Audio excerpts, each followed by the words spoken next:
गोयच्या धरणांनी 15 दीस पावतलो इतलो उदकाचो सांठो आसा. तरी आसतना लोकांनी उदक जपून वापरचें म्हूण मंत्री सुभाष शिरोडकराचें गोंयकारांक आवाहन. अजून 15-20 दीस 25 दीस उदकाचे प्रॉब्लेम आसचे ना.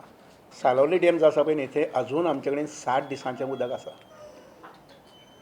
60 दिसांचें जवळ जवळ 63.92 हेक्टर्स उदक आसा.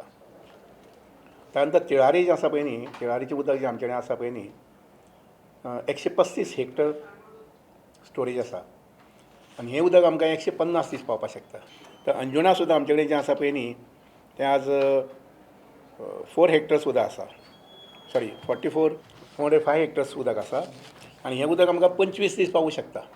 पंचवाडी डॅमा संबंदी चर्चा आसा पूण 20 दिसांचें उदक आसा आमचे कडेन पंचवाडी डॅमाक. आनी पंचवाडीचें उदक जें आसा पळय न्ही म्हणजे पंचवाडी डॅमा वयल्यान उदक तें पंचवाडी गांवांक शेरडे गांवांक आनी अर्दें बोरये थंय आमकां उदकाचे प्रॉब्लेम ना. कित्याक लागून there are 2 sources of water. एक आसा पंचवाडी डॅमांतल्यान आनी दुसरें आमकां सालावलेचें. हांवें उदक सांगलां तशें सालावलेचें आमचे कडेन जवळ जवळ 60 दिसां म्हणजे 2 म्हयन्यांचें उदक आसा. As on today we have no difficulty. म्हणजे मुखार आनी 15 दीस सुद्दां पावस पडना जर जायत आमकां प्रॉब्लेम ना. Under 15 days minimum. पूण म्हणजे 15 दिसां भितर पावसाची दडको ह्यो सुरू जातल्यो. आतांच पीक असो जाल्लें आसा, तुगेलो हें जाल्लो आसा, फोरकास्ट जाल्लो आसा की सादारण अशें 22-23 नंतर उदक पावस पडटलो अशें म्हणून. आमी आतां पासूनच स्टोरेजीस आमचे भरपाक लागतले. आमी जें पयलीं सोडटाले पळय तें सोडचें नात. जें कोणी जें उदक आसा पळय न्ही, कारण आमचे कडेन सिस्टम तशें आसा आनी त्यामुळे आतां फॉर एक्झाम्पल साळावली उदक भरले शिवाय धरण भरले शिवाय स्पील ओवर चालू जायत ना न्ही. आमी जितलो म्हणून आतां पावस पडटलो तो कमी पडूं किंवा आनी कितें पडूं सगळें उदक उरतलें.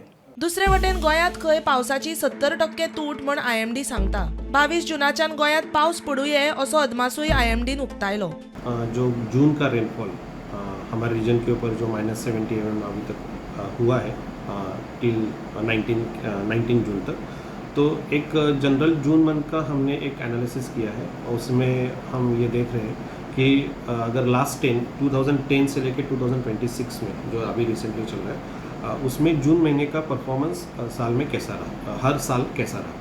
तो पर्टिकुलरली अगर हम देख रहे हैं कि अभी जो डायरेक्ट इम्पैक्ट है जो बारिश ना होने वजह से deficient rainfall and at different stakeholders और डिफरेंट स्केल पे जो इम्पैक्ट हो रहा है वो अभी मॉडरेट टू सीवियर लेवल पे है.